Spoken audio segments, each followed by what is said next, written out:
momento, tá aqui os 4 pilotos, Dentinho, Sam, Rodrigo e Alex. E aí, Sam? Ah, você precisa de uma mulher para andar na sua garupa? É? Cadê as mulheres corajosas? Nossa produção vai escolher uma mulher, não entre na pista, por favor. E nós vamos então dar um passeio. Vamos levar ela para dar um passeio, né, Dentinho?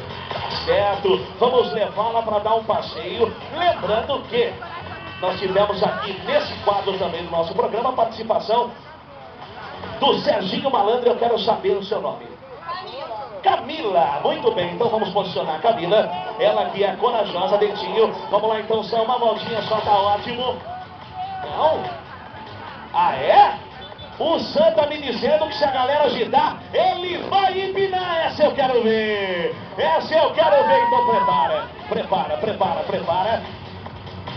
Eu quero ouvir a minha galera, assim que ele virar a moto e posicionar, eu quero o barulho de vocês. Bem forte, porque nós vamos radicalizar ali com a nossa convidada. Então, cadê a galera do Agito?